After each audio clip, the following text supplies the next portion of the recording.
Exodus chapter 7, verse 8 through 25. Then the Lord said to Moses and Aaron, "When Pharaoh says to you, 'Prove yourselves by working a miracle,' then you shall say to Aaron, 'Take your staff and cast it down before Pharaoh, that it may become a serpent.'" So Moses and Aaron went to Pharaoh and did just as the Lord commanded. Aaron cast down his staff before Pharaoh and his servants, and it became a serpent. Then Pharaoh summoned the wise men and the sorcerers, and they, the magicians of Egypt, also did the same by their secret arts. For each man cast down his staff, and they became serpents. But Aaron's staff swallowed up their staffs. Still, Pharaoh's heart was hardened, and he would not listen to them, as the Lord had said. Then the Lord said to Moses, "Pharaoh's heart is hardened. He refuses to let the people go. Go to Pharaoh in the morning, as he is going out to the water. Stand on the bank of the Nile to meet him, and take in your hand the staff that turned into a serpent. And you shall say to him, 'The Lord, the God of the Hebrews, sent me to you, saying, Let my people go, that they may serve me in the wilderness. But so far you have not obeyed. Thus says the Lord, By this you shall know that I am the Lord.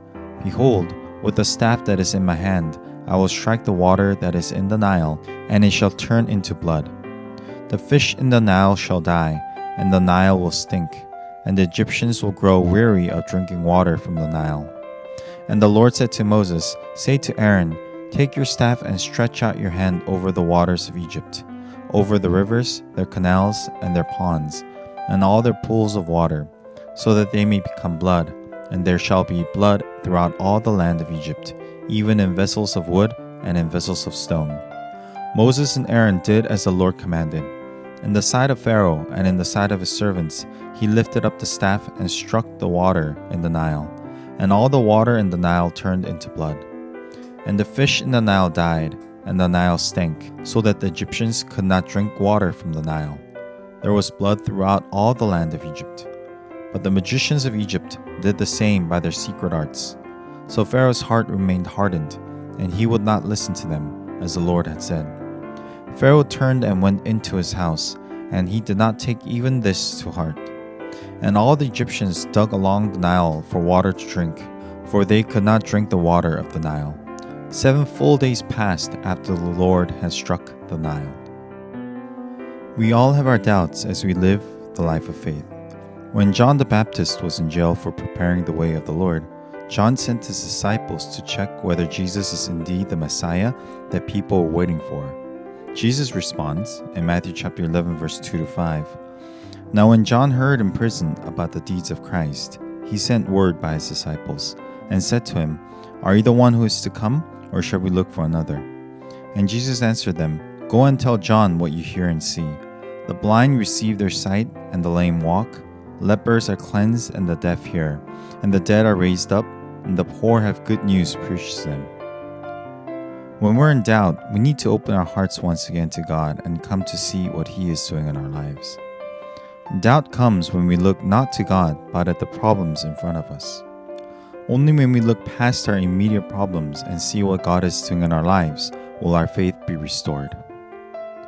But even when God is moving, people whose hearts are unwilling to open up to God will never accept God's work in their lives. Paul says that this world itself proclaims God to us, but people are unwilling to look since they have closed their hearts to God. Romans chapter 1 verse 20 and 21 says, "For His invisible attributes, namely His eternal power and divine nature, have been clearly perceived ever since the creation of the world, in the things that have been made, so they are without excuse. For although they knew God, they did not honor Him as God or give thanks to Him, but they became futile in their thinking, and their foolish hearts were darkened." In today's passage, we see Moses performing 2 miracles that God had led Moses to do. Even though both miracles were more than enough to prove the might and wonder of God, Pharaoh did not even budge. His heart was hardened and was swayed by the magicians that barely copied the miracle. God is moving in our lives even today, perhaps through today's passage, in order that we may know the Lord. As we meditate on today's scripture, let us not harden our hearts by worrying about the circumstances around us, but fix our gaze on Christ and know that He is the Lord in our lives.